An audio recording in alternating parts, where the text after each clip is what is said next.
Hi everyone, welcome back to the 21 and Sensory podcast with me, Emily. On today's show, I have special guest David Holmes, who is the founder of Big Life Adventure.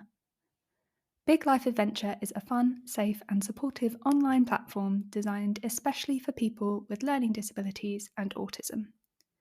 It helps people to explore their interests, set goals, connect with others, and to express themselves all in one place. David made headline news a couple of weeks ago when he warned that the new Online Safety Act risks inadvertently excluding people with learning disabilities. Under the Act, social media platforms are required to carry out strict age checks using ID checks or AI face recognition to keep children away from harmful content. For many people with learning disabilities, these systems are unworkable, and I'll be chatting to David more about this. So, David, would you like to say hello? Hi, Emily. It's great to be on your show. Thank you for having me. No worries. I think this is a really interesting and obviously very timely topic to be talking about. But yeah, how did you first kind of get into what's your background and how did you first become passionate about kind of all things sort of social media, especially for people with learning disabilities and autism? Yeah, it's a place I never expected to be actually. So first and foremost, I'm a social care provider. I've owned and operated a provider organisation called Peak 15 for the last 30 years or so, operating a range of services in Surrey and West Sussex. And over the last 5 years, we've been developing the Big Life Adventure, which is a digital space, a safe social media site for people with learning disabilities. And that was really with a view to closing the gap that exists between the way that people with learning disabilities live their lives and other citizens. And so we've been on a 5-year developmental journey producing this safe social media site. And it's kind of put me into a place where I'm operating in a digital world that I never anticipated. I have no digital skills. I don't come from a tech or an IT background, but I do understand the importance of technology for people with learning disabilities and how vital it is to their futures. Mhm. And I think also that's the thing is that you don't you don't necessarily the tech companies having that tech background, it doesn't necessarily help them to understand like accessibility when it comes to like autistic people and those with learning disabilities. So I think just the fact that you have a passion for it is enough. Like you don't need to be a tech whiz. No, I think so, and I think the other thing that differentiates us is so people with learning disabilities are core to our product. Our product is co-designed with people with learning disabilities. We've had a co-design team for the last 5 years working on this, and so it's really tailored. And I think the other differentiator is that our site is designed with the user at heart. Our site is built around the individual. It's tailored really specifically to people with learning disabilities. And for many of those mainstream social media sites, actually the user isn't the customer. The customer is the advertiser, and all they're trying to do is keep you on their sites long enough so that they can keep advertising to you. And so I think there's some real fundamental differences actually. Mhm. And also I feel like as we're talking about this, it's not just a kind of social media site. It's actually a kind of it kind of sounds like it's sort of all encompassing of these people's lives. So things like the different kind of like I think is it the compass kit where you can kind of Yeah. yeah I've been reading up. Oh, thank you. Yes. No. I can give you a kind of brief potted history of it if you like. Yeah, that'd be really interesting. It's been a really fascinating journey for us. So, as I kind of alluded to, it came from a realization that people with learning disabilities weren't living the same lives as everyone else. That there were huge gaps in all different walks of life. If you can bear with me, I could just tell you a little story about where it started for me. Really, it started when I went to the funeral of a man that we supported, and he was in his 80s probably. He was dearly loved by people within Peak 15. And I went to his funeral, and I sometimes get a bit emotional when I tell this story. And there were 30 people at the crematorium, and 28 of those were support workers that worked with him, or knew him from having worked with him. And the other two people in the room were his brother and his nephew. Mhm. And they'd not seen each other for 10 years. And I engaged with them and talked to them, and his brother talked so lovingly about their kind of childhood together, and I came away from the event kind of crying in the car, really, because I thought, firstly, astonishing that this man's reached 80 years old, has no friends really, just has support workers as his contacts in life, but Mm. also that he'd not seen his brother for 10 years. And I came away thinking, that's one of my services. That's supposed to be a really good service. I know it's a really caring group of staff, but actually they failed that man because they failed to recognize that he had a brother that lived 10 miles away that he could have been having Sunday lunch with every day. And so that's kind of where it started. It started around understanding the gaps that exist between people with learning disabilities and other members of society in all walks of life. And that led us on a journey to start thinking about how we could change that for the people that we support, how we could support people to live rich, connected lives. And actually, the Big Life Adventure started, our notion was that it would be a place where people could articulate big long-term dreams. It started with a view to people having support plans that didn't just talk about going to the doctors and the dentist in the next 6 months, but talked about the really big things that matter in life. Who do you want to live with? Where do you want to live? Do you want to be married? Do you want to have children? Do you want to go clubbing in Brighton on a Friday night? It started about big dreams and big ambitions. And actually, the social media site, which is the kind of precursor to it, if you like, was about how do we support people um, to connect with each other, but also to be inspired by each other. Can we have a place where people are posting the great things that they're doing, posting the opportunities in the community, posting about the great places that they've been on holiday and so on. So that's kind of where it started from. And as you say, now it's growing into a kind of all-encompassing life tool for people, and having some brilliant outcomes. Oh, it's really interesting to hear how you first kind of came across it. And yeah, just even, your story about the funeral, like I can totally understand why there'd be, a crematorium full of support workers, but you're right. These people are cut off because social media is not, it's just not safe. It's not safe at all. You can go anywhere within the click of a button, and it can, yeah, these people are very vulnerable. It's really interesting, isn't it? Because I think loneliness is a big issue for people with learning disabilities, particularly young people with learning disabilities. Mhm. There's some research that kind of confirms that point, really, that 30 or 40% of people between 20 and 30 are feeling lonely and disconnected, and it's absolutely natural that those people are going to reach for mainstream social media sites, as indeed do all young people, and that's all well and good, isn't it? As long as those sites are accessible to them, and Mhm. as long as they're safe on those sites. And I do have concerns about that. There's been a whole load of stuff in the media over the last year or so about online safety, and the sense that you always get is that the mainstream sites aren't really taking it all that seriously. And I think that comes back to the point about the individual not being their customer. Their customer is the advertiser, it's not the individual. Yeah, exactly. I think this sounds very kind of like person first what you're doing, and the fact that you're actually enabling them to create friends. But also, I love the fact that, say, in like a residential setting or like a day center setting, that also like carers could also be on the app and things. I think that's really great because you could almost create your own sort of smaller network, if that makes sense. Yeah, yeah. Yeah, I love that idea. Well, that was really interesting, and that's part of our organisational journey too. I think, I think 10 years ago, if you'd asked me about the kind of connectivity between support staff and people they were supporting, I would have given you a party line that was all about professional boundaries and not disclosing personal information and remembering that it's kind of a professional customer client relationship, and that there were boundaries that we mustn't cross. And indeed, we had lots of policies and procedures that were saying just that, as did probably every other care and support organization in the country. But I think that over the last 5 years, I think we've come to a realization that actually we are just all human beings, and we're human beings that are sharing a space together for a significant chunk of our life, and therefore we need to recognize that those relationships are important, and that actually it's a false distinction between a professional relationship and a personal relationship. We are Mhm. just human beings, I think.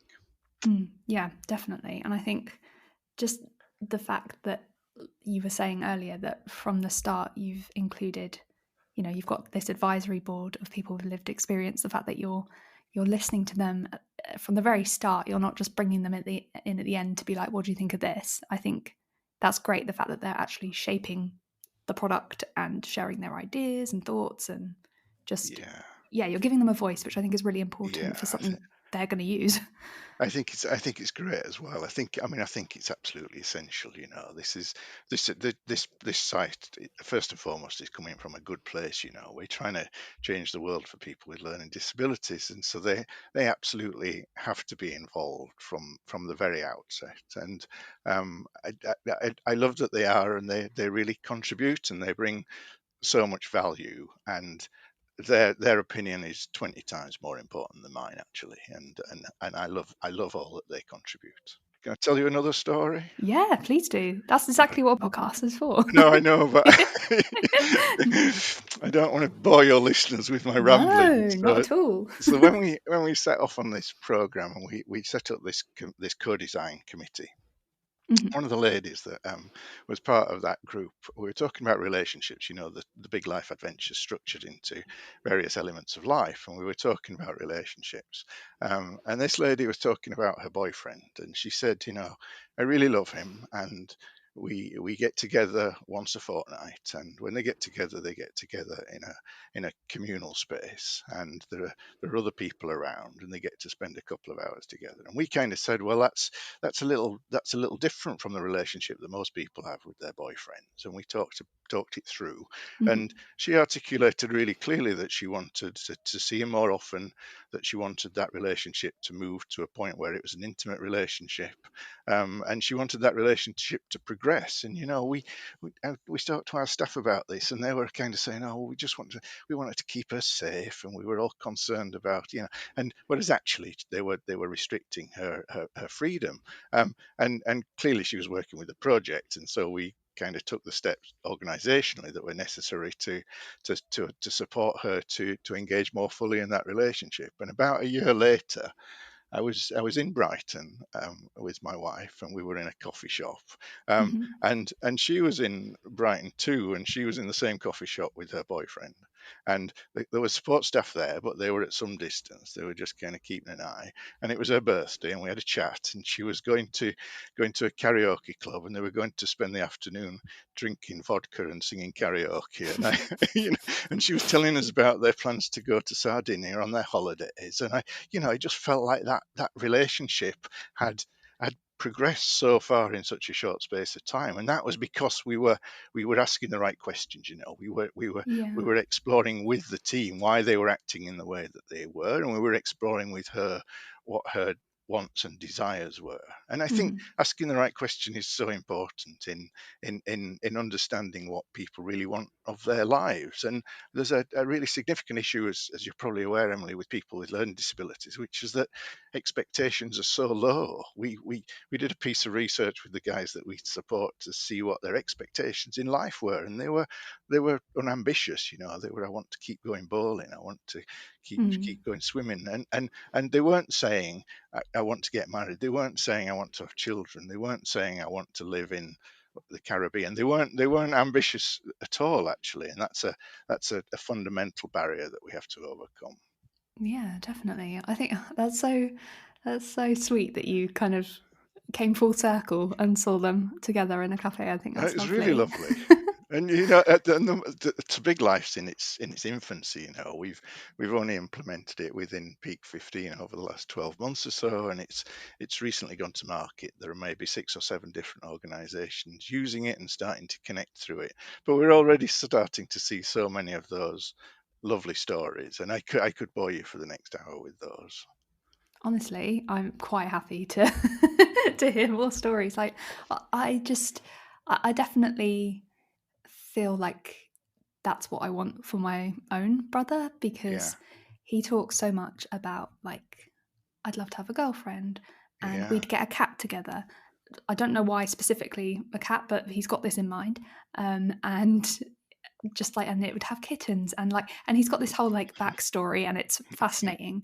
But you're right in that it's knowing how to support this person to do it safely, especially when maybe their mental age is not the same as they look, Yeah, basically.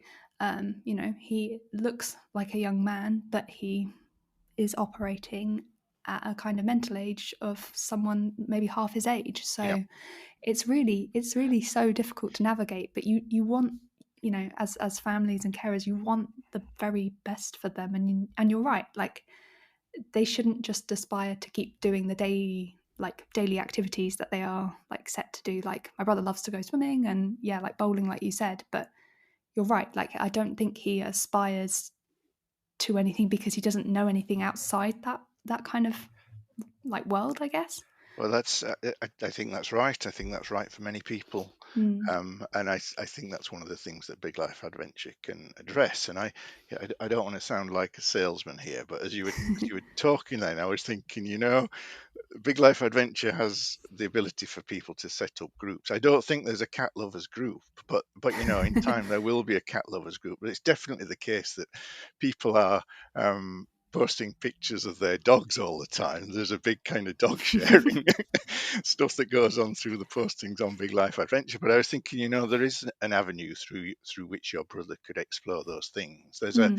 There's a speed dating event that's being held next week in Horsham at the Butterfly Project, which is one of our group companies. And those opportunities do exist, I think. And Mhm.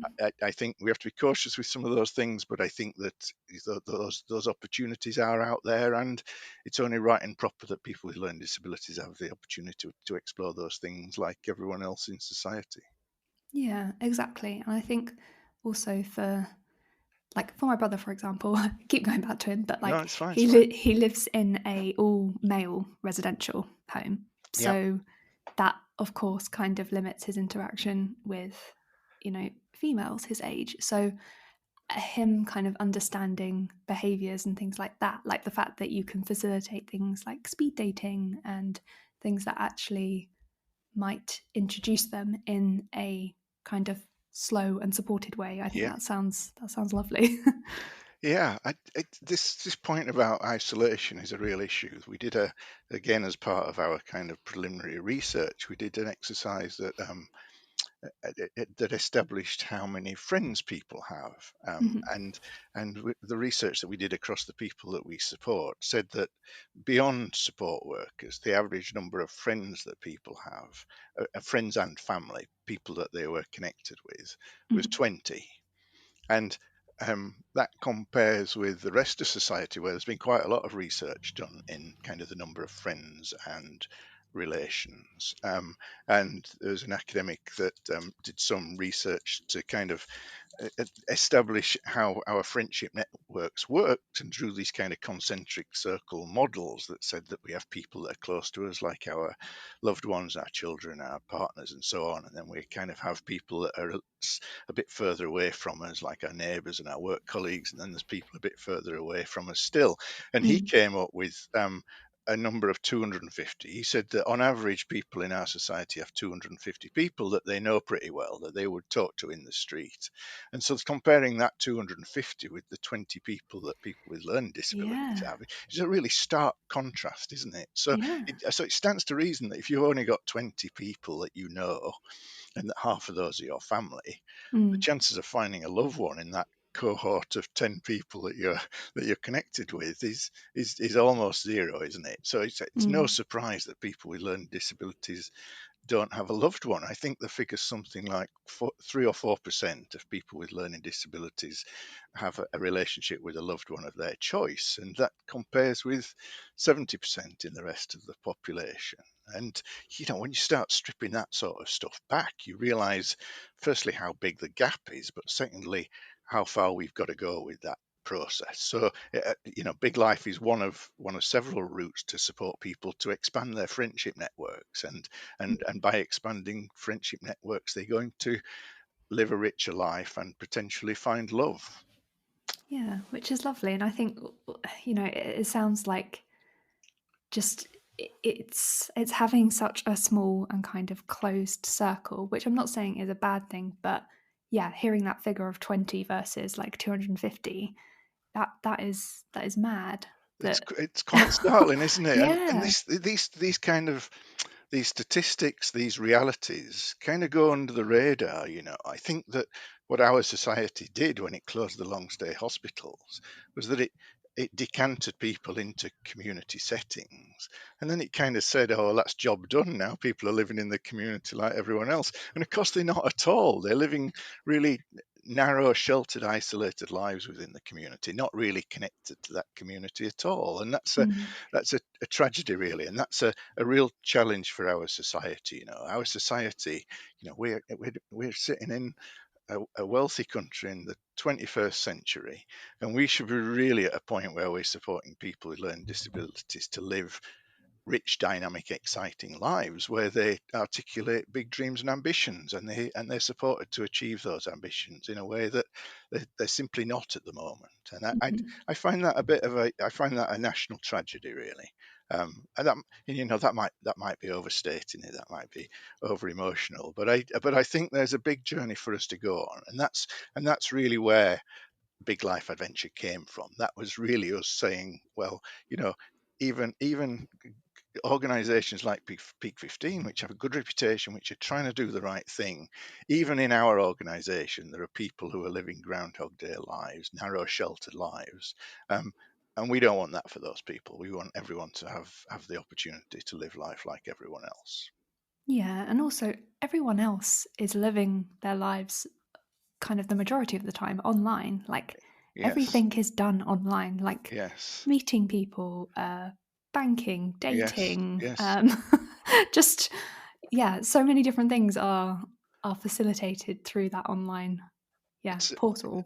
No, it really is, and that's I'm reminded by my phone on a weekly basis how many hours I've spent on it, Mm. and you're absolutely right, Emily. We use technology for all aspects of our lives, and in the example that I was citing earlier on about the lady who eventually went to do karaoke and drink vodka in Brighton, Mhm. one of her constraints was that she didn't have a smartphone and he didn't have a smartphone, so they weren't connecting in the times that they weren't together. They weren't speaking on the phone. They weren't FaceTiming each other. They didn't have that kind of regular connection.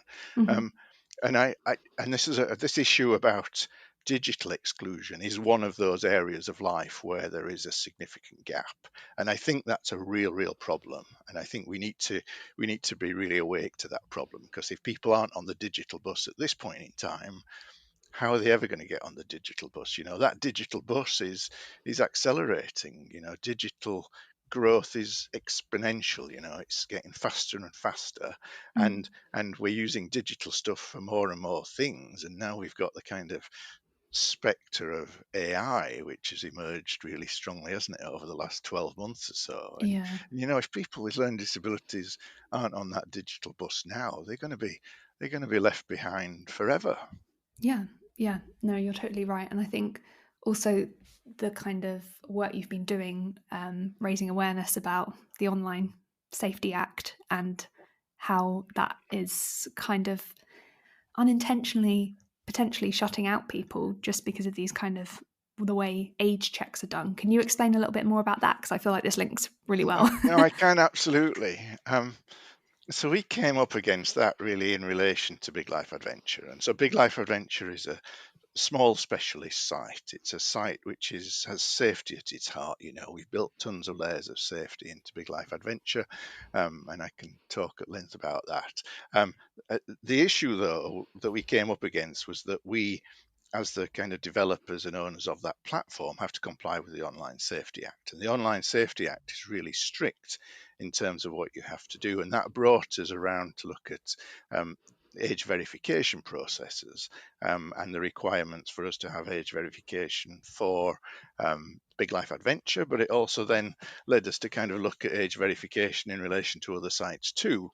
And it raised a significant issue for us actually, and that's that age verification is a real barrier for people accessing not just Big Life Adventure, but accessing other social media sites too. Mm. And it's a problem for a number of reasons really. So people sometimes don't have the right kind of age verification documents. They don't necessarily have passports or driving licenses. Um, Quite often, age verification uses other existing internet profiles, which people might not necessarily have. Mhm. Sometimes people are being asked for personal details when they've spent a whole life being advised that they should never give their personal details to people. Mhm. Sometimes there's problems with the facial recognition software. Sometimes these processes are confusing and inaccessible and anxiety inducing for people, and we have some people on our team that are autistic people, and they express real concern about those kind of confusing processes. um, and so ultimately people are in some cases being kept locked out of sites that they should rightly be able to access, and I say that not just about safe spaces.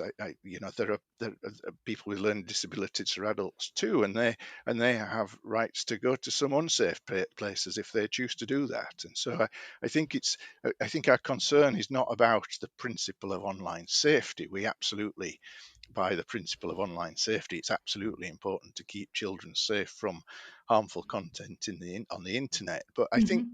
our concern was that there is some accidental discrimination against people with learning disabilities being unable to get onto these sites because of the barriers that exist. Yeah, massively. I just feel like there's so many hoops to jump through in order for, you know, just to make a UK bank account, like for Yeah. someone with a learning disability or autism. It that's is that's not such for a the process. it's not for the faint-hearted. I know, Emily. No, We but wrestle with why? these things day in, day out. It's really It's frustrating. ridiculous. But yeah, you're right as well. If someone doesn't have a passport or a driving license, then you're stuck, aren't you? Like some people don't have these government issued IDs because they've never needed to travel or No, drive. no, So yeah, I think no, no. I'm with you on the whole. Online safety is great and you know it's really important, but there's some unintentional kind of things that are being missed here. Yes, I think so, and I think it wasn't unintentional. We have had a kind of brief dialogue and just kind of checked to see what happened when the Online Safety Act was being drawn up, and it was the case that the government produced an impact assessment, but they didn't expressly and explicitly consider the needs of people with learning disabilities and autism in that process. And so I do think it's just an oversight really, and I think it Yeah. it, it really just needs a conversation which involves both the government and representatives of the cohorts of people with learning disabilities and autism, and potentially providers and families too. It just needs a conversation about how we do this better actually, and how we remove the barriers, and Mhm. and it's a compromise, isn't it? You absolutely want to make sure that children are kept safe through these processes, but Mhm. you equally want to open up the routes for people with learning disabilities so they're not discriminated against. Yeah, exactly that. It's a fine balance, I think, Yeah. between the two. But yeah, I see as well that you're kind of petitioning online about it, and I think yeah, I'm going to put the link in the show notes in case anybody else would like Thank you. to Yeah, that's sign your kind. I petition. think I think you can access through the Big Life Adventure website, which is www.biglifeadventure.co.uk. And that's really with just kind of trying to highlight the issue. We're trying to raise a bit of support. We're trying to just have a kind of groundswell of weight of support to take to the government to highlight to them that there is an issue. Mhm. And it's so you're petitioning Ofcom, and it's the Department for Digital Culture and Media and Sport, I think. Yes, that's Are right. those the two kind of responsible, I guess, in the Yes, UK? Right. yes, they are. I think Okay. they and interestingly, the department has kind of said that I think they acknowledged that the Online Safety Act was a piece of legislation that was kind of rushed through because it became kind of flavour of the month, and Mm. it became a hot topic, and so I think they reacted very quickly, and I think that they might in between themselves they might acknowledge that there were areas of it that were rushed and not quite thought through as fully as it might have been, and that there is a period of rectification, and I think they're open to this notion that it is kind of they are trialing it a little bit and that there is some flexibility around how it might act in the future. So I think it's an opportune time to be having those conversations, and the government will for me it's a no-brainer that this is the right way to go, and so I can't think that the government's going to have any problem having these conversations or putting the fixes in place, because it's simply the right thing to do, isn't it? Yeah, no, definitely. I think, yeah, when you say like it's been sort of rushed through just because it's like the flavor of the month, yeah, you can tell in terms of like the news cycle and things like that why these Yeah. things do get rushed through. But you're No, you right. really can. There was so much, wasn't there, over the Mm, last 12 to 18 months? There's been so much in the media about social media sites and the kind of online harm that it was doing to people, and the dark web and all there's been so much of it that you can entirely understand why they rushed that through. And mm, you and I'm absolutely not trying to blame the government for kind of forgetting about people with learning disabilities in that process. Clearly, I wish they had, but I can equally understand that it was necessary to get that stuff through to put the protection in place that's required for children, and mm, that was a big priority for them. I'm entirely understanding of that. yeah. And just to go back to something you mentioned earlier, you were talking a little bit more about kind of AI and how kind of in the past 12 months it's really become, more of a thing, and people are constantly using things like Yes, chat yes, GPT throughout yes, the yes. day. I know. Um, but I'd be interested to understand how you're kind of utilizing it within Big Life Adventure, because I know that you have like a little buddy that's built We in. do, we Yeah, do. so I'd love to know kind of, yeah, what you think about that, because I No. feel like AI gets a bad rep. Yeah, well, I think it's a double-edged sword, AI, I think, and Mm, clearly there's a whole bunch of risks associated with it, but AI can play a really positive role as well. Um, we we held a forum maybe 2 or 3 years ago where an external observer said your site's simply not safe enough. And that led us to go back to the drawing board and think about those layers of safety that we could build into our site. And there's a whole bunch of layers of safety, but a really important one is the AI buddy that you mentioned, Emily. And the mhm, AI buddy is a really smart bit of AI. And so the AI kind of sits on top of our platform. Um, and every time you make a post or every time you send a message, your message or post goes through the AI model, goes through the AI buddy. And mhm, the AI buddy does two things really cleverly. So, firstly, it evaluates what you're sending, and we've set a whole bunch of rules, and it continues to learn through its own processes about what's acceptable and what isn't. And clearly, context is important in that. So if you say something that's a swear word and it's in a bad context, if you're using hate language, if you're being critical, clearly there's a whole bunch of things about that we've programmed it to exclude. Those things would get picked up, and so your posting wouldn't be made, and you would get a message back saying that's not acceptable on this platform, and that posting won't be made. So that's a really important protection. The mhm, second thing it does, though, which I think is really really clever, is that it has an educational process. So the Big Life Buddy also goes back to the individual who sent that message, which they may have done quite inadvertently. They might not realize that they're sending a message which is going to cause somebody some upset or some concern, and so it sends an educational message which is really tailored to the content that they were sending, and tailored to the individual who's sending it, and gives them a message to say, the recipient of that message might be upset for these reasons. Maybe you could think about saying it in a different way, or something like that. And that's mhm, a really smart application, and that's particularly important important for people with learning disabilities because, as we said at the outset, people don't have much exposure to technology. People aren't experienced users of chat rooms and things in the way that everyone else is.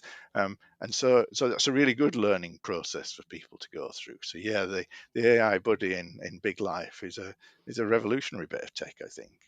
Yeah, definitely. I think just, yeah, hearing how much it can kind of pick up on, but I love that it's educational because I just feel like a lot of the time, things like tone and being Yeah, appropriate online yeah. can be really difficult Yeah, if you have a learning really, disability. really difficult, Yeah. particularly for autistic people, I think.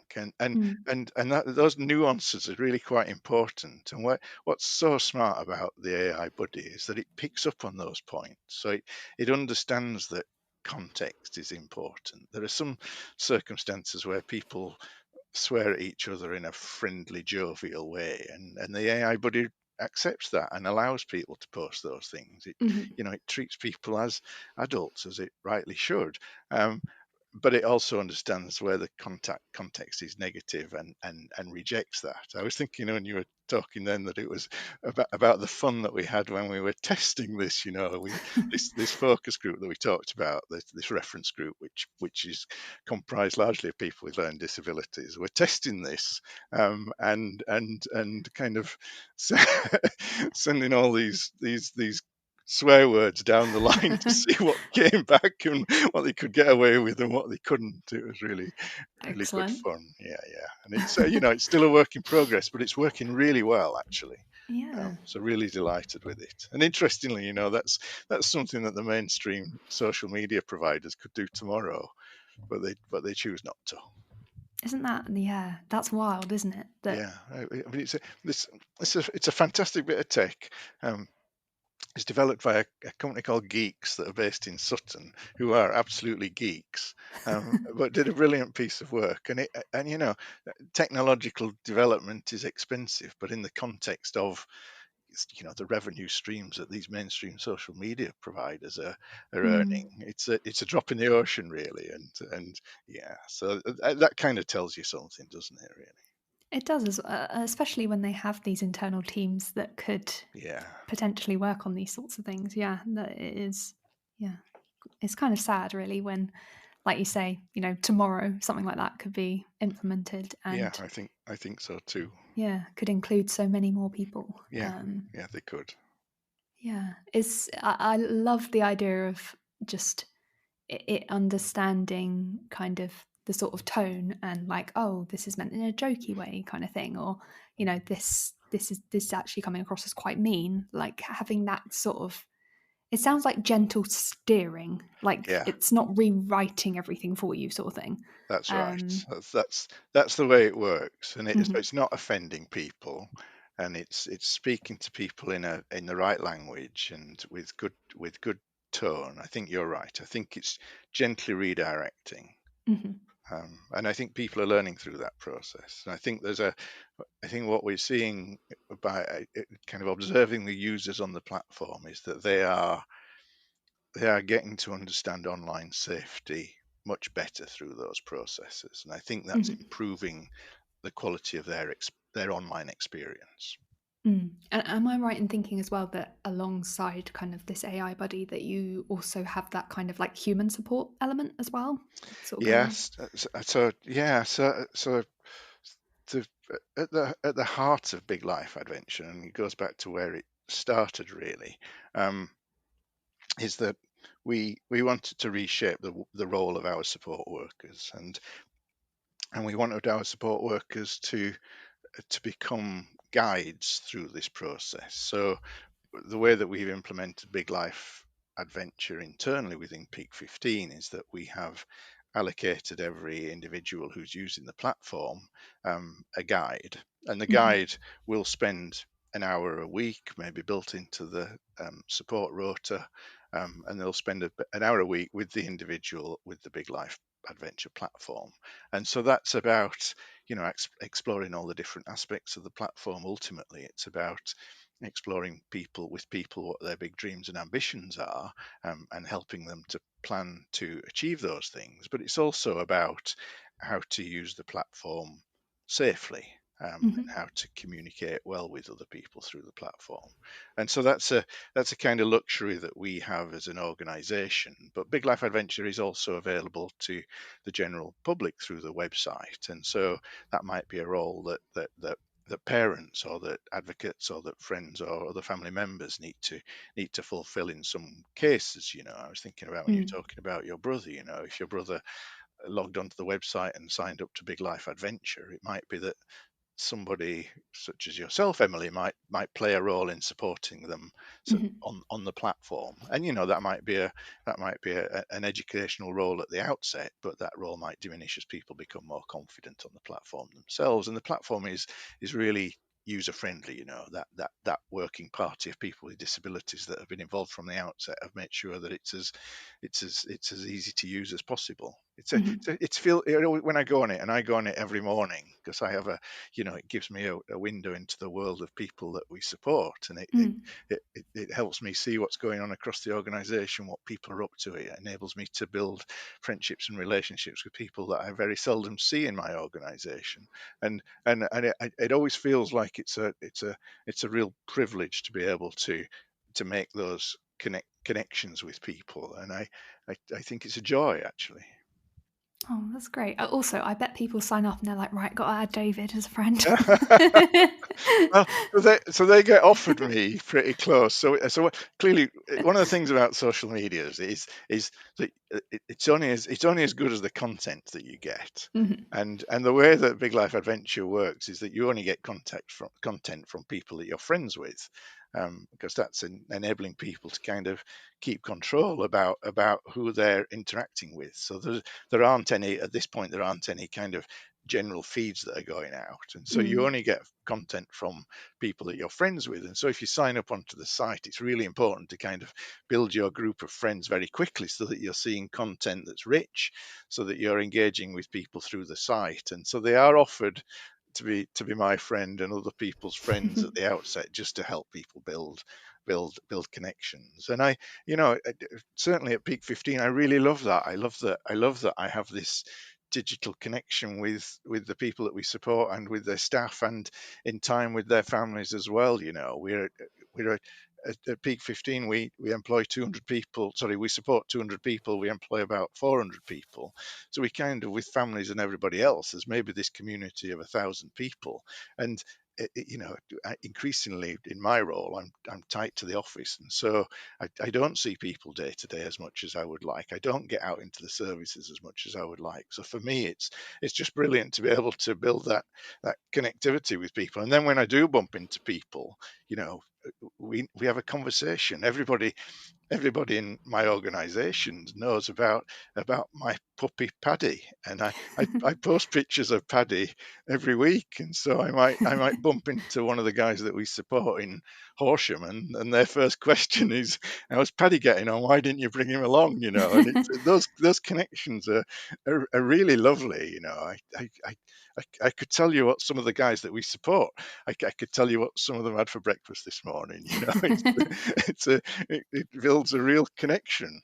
Yeah, and the fact that also it gives, I love the idea of it giving you something to talk about, like face to face to Yeah, someone as well, to be like, oh, I saw, you know, the picture of your puppy. How is he? Kind of thing. Like that's great that it kind of gives you something yeah. like the small talk, I guess, which No, it doesn't does. come naturally. I think that's right, and I think again, I don't want to be paternalistic in this, but small talk's challenging, isn't it?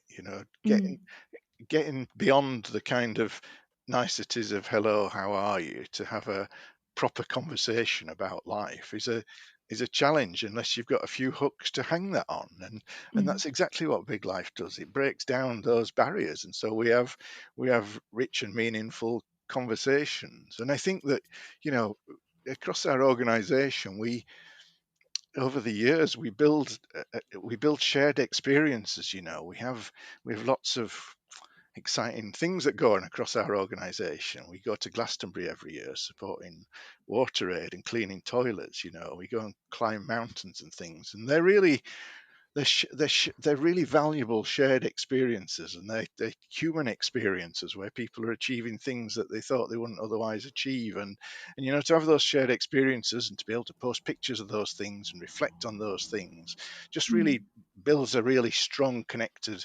community that I think serves everyone well. And that means our staff and the people that we support as well. I think that Mhm. that feels like we're you don't want to overplay these things, do you? But that feels like that's where social care should be. It feels that that people being connected is really important. That people through these connections can go on really great journeys and can ultimately find their place in the world. And that shouldn't just be a privilege of people that don't have learning disabilities. That should be an opportunity for people with learning disabilities too.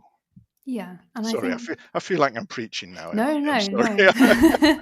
I definitely agree because I feel like, for some people it's seen as a 9 to 5 job, which it absolutely, is social care, but it is also someone's entire life. And you've got to understand that, you know, yes, you support people during, a certain time frame, but actually their hopes and aspirations and things, are, much outside that. And I feel like social care gets like a bad kind of like reputation for that, but it's under so much stress and funding, etc. But I do feel like something like this can just help to, yeah, I think with connection and relationships and the things that social care can't achieve in the day, sort of thing, if that makes sense. Yeah. So I think that's a really good observation. I think that Big Life Adventure can be the kind of the online world that mirrors the day-to-day world that people have as Mm. well. So I think about that often in relation to I mentioned the Butterfly Project earlier on, which is a kind of a really innovative and creative day opportunity centre down in Horsham, and people go there during the day and they do kind of rich activities, and they commune with a friendship group and our staff and so on. But then but some people only go there for a day or two a week, and Mhm. and for the rest of the time there's then a void in their life. But actually, if you've got Big Life Adventure as a supplement to that, you can continue those friendships and relationships away from that place-based location as well. So I think that affords people a really good opportunity. I'd also just building on your point about the lack of resource in social care, and it's undoubtedly the case that social care gets a bad deal. Mm. Social care doesn't sit well in terms of the government's priorities. The NHS is kind of held dear in people's hearts in a way that social care isn't. Many people don't really understand social care until they have kind of some connection with it, and that's always a problem, and that always results in us being at the bottom of the pile when it comes to funding.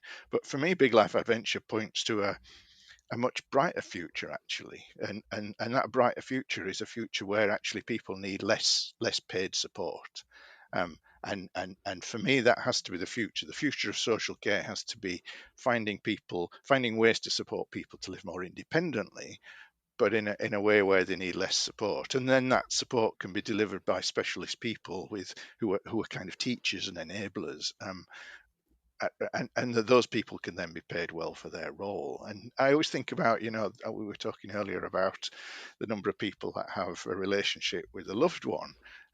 We've never had a wedding at Peak 15 in all the 30 years that I've owned it, and Okay. that's a tragic tragedy for me, and I'm desperate to put the hat on, and I'm desperate to have a wedding at Peak 15. It's never happened. There are a couple of people that are engaged at the moment, but if you get to a point where we can support people to find love, to support people to find meaningful relationships with partners, and they then move to live together, then you can reduce support by 50% because those people will both support each other, and you might just need one person supporting both of them rather than them both being supported individually. So for me, Mm. Big Life is really key to the future of the way that we support learning disabilities, but actually it also makes sense for the public purse. If you could support people to live independently, they live better lives, and actually that's cheaper for the state as well. So everyone wins, it's a no-brainer for me. And yet what we see in terms of commissioning practices is commissioners who are concerned about the unit cost, and so they just push down on rates all the time. We need a really enlightened approach, I think.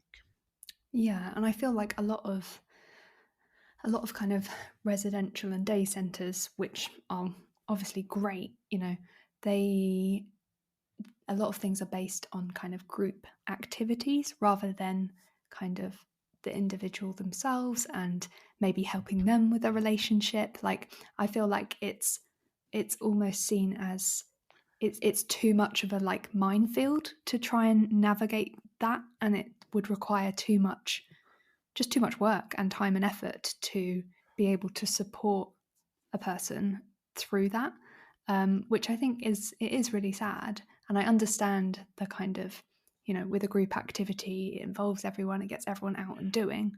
But you're right in that aspiration wise, like a group activity doesn't really kind of, I don't know, it doesn't really necessarily hit that if you're kind of going, I don't know, bowling or just like out and about and doing gardening or something like that. Like I kind of feel like what you said as well, like say if you're only going to a day center once or twice a week, like you're only funded for 2 days a week, then you have got this void of time where you're not seeing anyone unless like carers are popping in. So I do feel like there is this kind of gap in terms of supporting people outside of the kind of centres and Yeah, residential things. I understand why, yeah.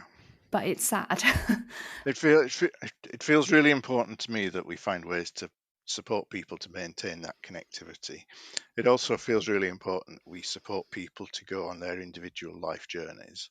And Mm. so the risk of kind of there can be great group activities. I absolutely don't Oh yeah, definitely. suggest the alternative, and I've participated in many of those great group activities, and spending time with other people and socializing, building friends is all absolutely fantastic.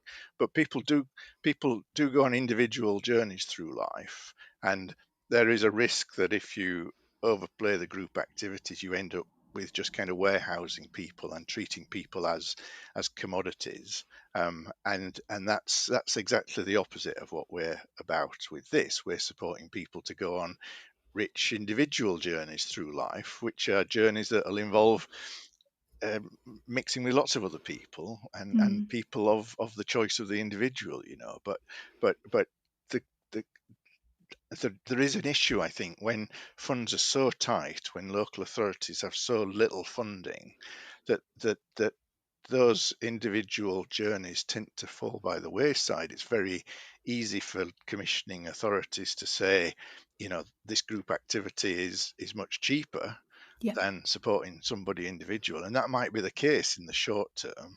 But Mm. actually, by supporting the individuals um, to develop individually in the long term, when they become much more independent and need less paid support, you, Mm. you see the gains and benefits down the line. And so it is really, it kind of reflects a short-term approach, and I think that short-term approach is a consequence of local authorities having no money. Mm. Nobody's investing for the future, and that's a tragedy, really, because that's what big life adventure requires. It requires people to have a punt at this point in time, to invest now so that they deliver that long-term benefit to people. Hmm. And I was going to ask you as well, like, I know you said that obviously it's open, Big Life Adventure is open to the general public as well as like organizations. How does it work in terms of, um, say, you sign up within an organization? Does that kind of network stay internally, or and as opposed to signing up as an individual? Like, I don't know if I'm making sense. No, you're absolutely making Am sense. I? Okay. And it's been a constant subject of discussion. Mhm. So at this point in time, it's an open system. Okay. And so I mentioned that there are several organizations that are using it. They're all on the same platform, so they can befriend people across any organization. They can Right. befriend anyone on the site, and Mhm. that's always felt really important to us. Um, because the person that you're going to go fishing with for the rest of your life might be supported by another organization. The person Mhm. that you're going to go on fishing holidays with might be supported by another organization. So if you join in an organization and you set up a fishing group, and people who are interested in fishing come together from different organizations, then you're connecting with people with similar interests, and Yeah. they're people that you would never have connected with without Big Life Adventure. And so we want that net. I'm using a fishing reference now. I do apologise. That was entirely accidental. But you cast that net as wide as you can, and then people are going to find people that they connect with, and Mhm. that's always felt really important. However, what I would say is that I think down the line we will develop the functionality that allows organizations to have it just for their organization. And Right. I can see that some organizations will want that, not necessarily learning disability support organizations, but I could see, for example, and I think there are applications beyond learning disabilities for Big Life. So you could see, for example, that a further education college, for example, might want a kind of captive system just for the cohort of people that are their students and their teachers, and that they use that as kind of an internal communication mechanism, an internal mechanism for them to build their community and increase community cohesion within that college environment. So I think, Mm. so at the moment it's an open platform, but I think down the line we might develop the capability for organizations to take it on individually for their organizations. Okay. No, that makes sense. I think, yeah, you're right. Otherwise, you're not going to kind of have that pool of people to find the interests that, you Yeah, know, you that, have. that feels really important to me. When we go to, I mentioned we go to Glastonbury every year, and historically we've offered that to people within Peak 15, people that we support. But next time we do it, which will be sadly not next year because it's a fallow year, but the year after, Mm. we will open that invite to everyone on the platform. Okay. And we'll go through an application process to see who really wants to go and why they want to go and what they're going to get out of it. And through that process, we'll end up with a bunch of maybe a dozen people who might not know each other, but what we will know is that they've got a shared interest in going to Glastonbury and having that experience and listening to music and cleaning a few toilets. It sounds like a really, apart from the toilet cleaning, a great way to meet people in in real life. I mean, for me. That's really central to the ethos of Big Life Adventure. It's about how do you bring those people together to have those shared experiences. And Mm. when we go to Glastonbury, cleaning's not for the faint-hearted, and so you build bonds when you're cleaning long drops at Glastonbury. I can only some of imagine. those shared experiences are going to be with you for life, and yeah, it's really really interesting. I love the way that brings people together. Um, Yeah. yeah, and I cite that as an extreme example, but it could be much simpler than that. It could be a knitting group. It could be Mm. there was a great example that happened again down at the Butterfly Project in Horsham, where one of the guys that we support, James, who's a lovely guy who lives down in Horsham, who we lives in one of the supported living services that we have, and he Oh, is this the board yeah, yeah, games? Yeah. so we did, yeah. So he set up off his own back this group within the system of people who like board games, and there were maybe Mm. 50 people or so joined that group, and they started messaging each other and sharing their favorite board games with each other, and actually they started doing a bit of kind of flirtatious stuff as well, and they developed this kind of board gaming community. And then James asked if he could use the Butterfly Project to run a board gaming evening, and he organized that through the platform, and he maybe got 30 or 40 people to that event, and they had a lovely Oh, time playing cool. their favorite board games. And hopefully that will become a regular thing. And that example just conveys so many positive things about the way that Mm. big life can work. And the thing that I like most about that, and this is actually very central to big life, is that it was user led. So James is a user on the system, and he did that entirely off his own back. That wasn't prompted by staff. Staff played barely any role in that, other than unlocking the door of the Butterfly Project on the evening that he wanted to have the event. Mm. And for one of our guys to be able to design, build, promote, implement that kind of Yeah. event and build that community from scratch it's quite a remarkable thing. I can't see how else that would have happened if it wasn't for the existence of the Big Life Adventure platform. And that's a for me that makes it worthwhile putting all the money in and taking all the risk and going Mm. on this unknown journey. Those little nuggets of outcomes that you see people achieving, you think, well, that makes it worthwhile. That justifies all the pain that we've gone through. That was a fantastic example, and at the heart of that, Emily, is something that I philosophically have been wrestling with for the last 30 years, which is how how do you how do you take the power away from the organization? How do you take the power away from the support organization and invest it in the individual? How do you support that individual to shape their own lives and make their own decisions and go Mm. on their own journeys? And that's always been a conundrum for organizations. Historically, we've had care planning within organizations, we've had decision making within organizations have behaved paternalistically, doing stuff to people. How do you solve that? And I think Big Life Adventure can potentially take us in that direction in a really strong and positive way. Mm. And it must be really amazing to see, the fact that you've worked really hard to build this platform, but that actually no other platform or site would have been able to facilitate that exact kind of group of people meeting up in person and like in a safe way. And actually the fact that your users are just, you know, throwing themselves in to it and sharing their interests and being like, let's meet up, let's make a group. Like, it must be amazing to see it kind of carry forward independent of you.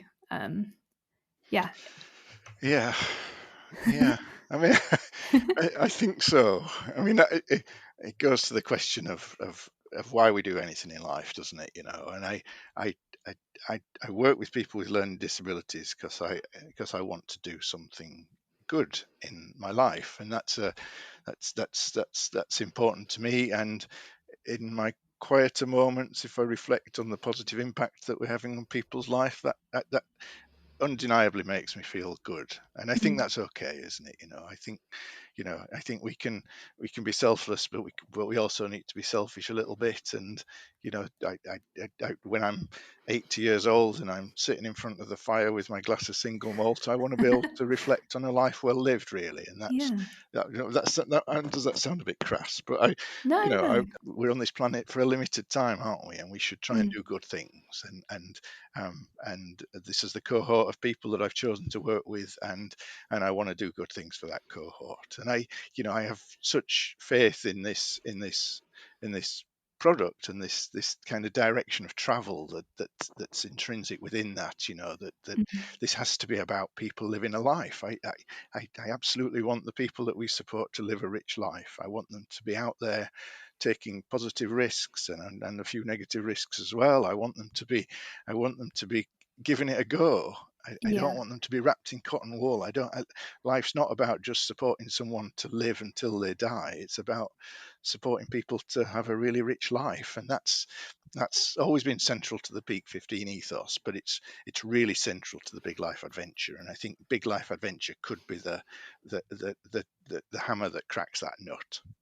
And I'm really excited about Yeah. that. And at this point in its development, when it's being used by a few pilot organisations, when we've had a few early sales of the service line, the product, I'm really excited to see whether we can make it succeed and whether it will achieve the objectives that we think it can. Mhm. so that's really exciting. And of course, I'm also quite excited to be a tech entrepreneur, which is something that I never ever thought I'd describe myself as. And anyone that knows me would think that was the funniest thing they could imagine. Excellent. I think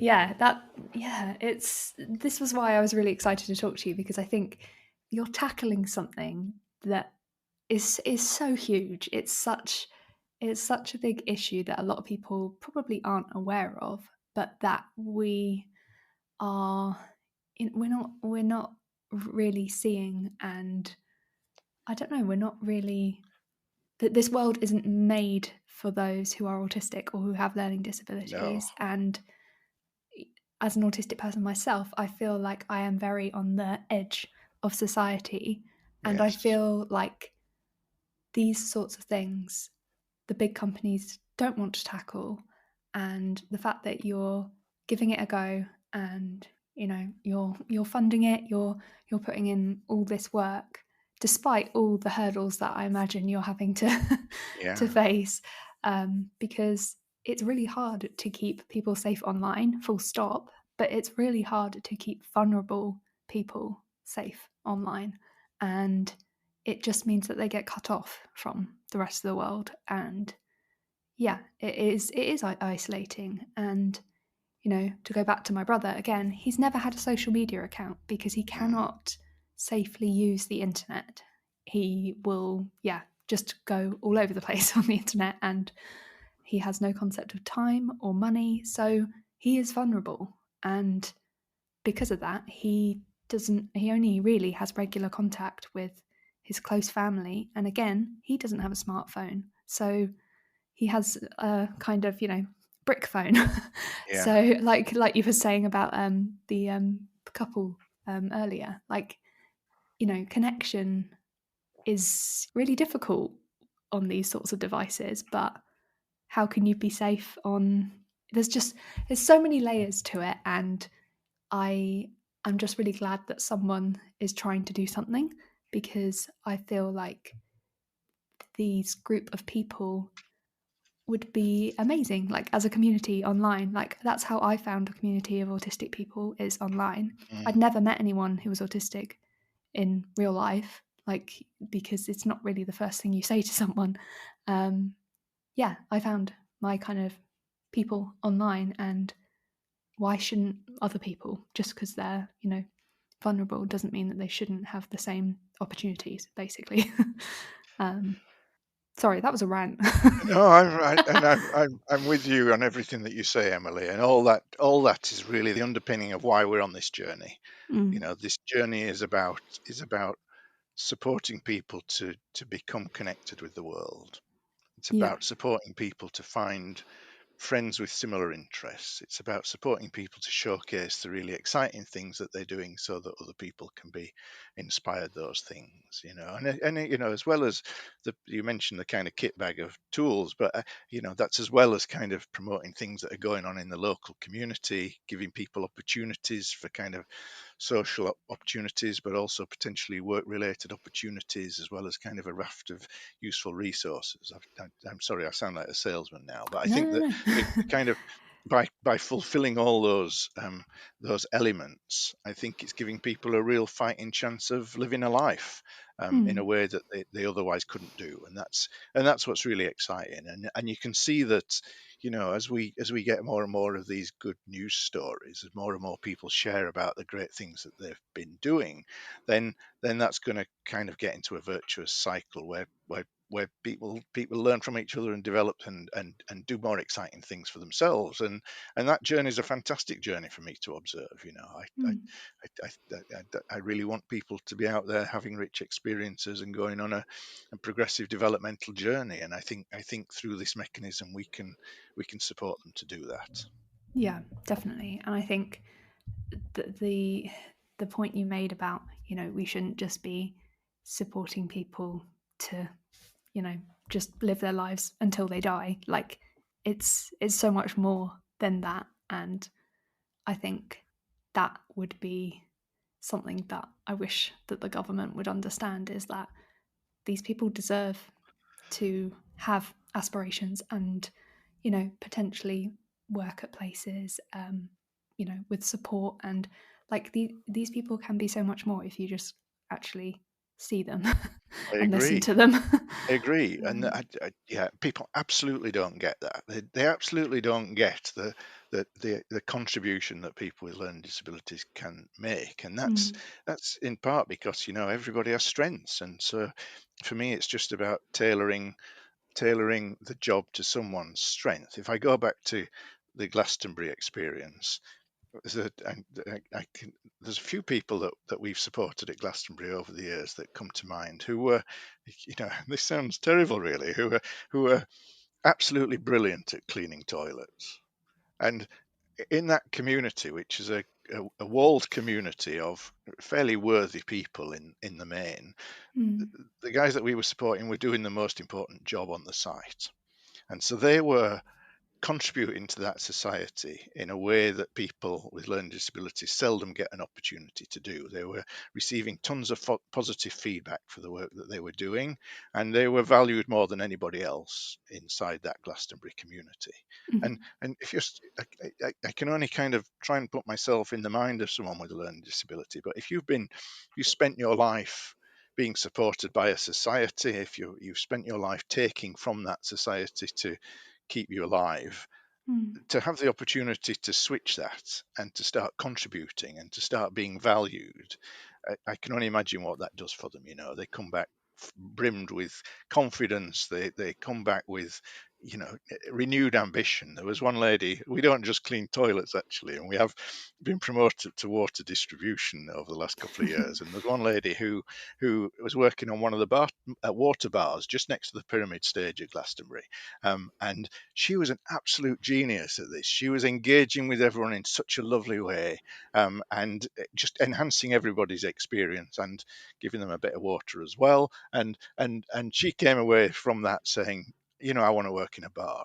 And it was so obvious that she had such natural skills, natural customer service skills to work in a bar. And so, mm, that kind of sets a direction of travel for her in her life, and that's such a joyous thing, isn't it? People with learning disabilities so seldom give the opportunity to go on those journeys to contribute to the society that they live in, and it's just a statement of the obvious that they can do.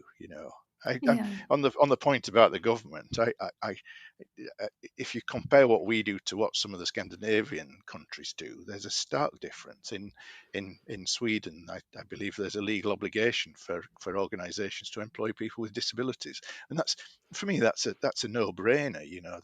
That not only gives people with learning disabilities the opportunity to progress and develop and get all the benefits that we get from employment, but it also shapes the view of the rest of society, because the rest of society is spending time with people with learning disabilities, and so all those fears and barriers about integration go away because people understand that actually people with learning disabilities are just people.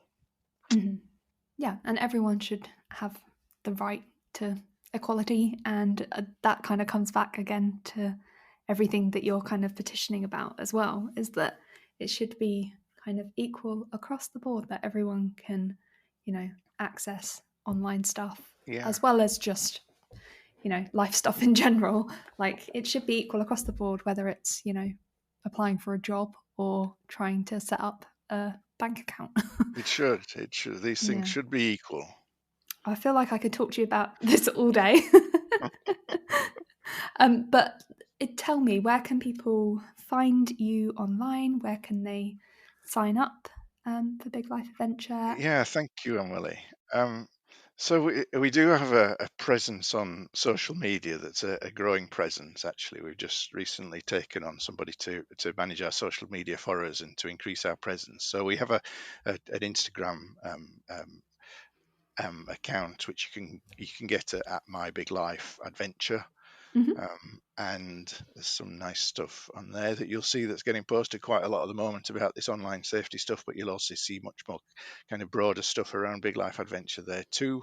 Um, and we have a website which is www.biglifeadventure.co.uk, and that will tell you much more about Big Life Adventure. And it also is the gateway if you want to subscribe directly onto the platform. So you can access the platform through that process as well.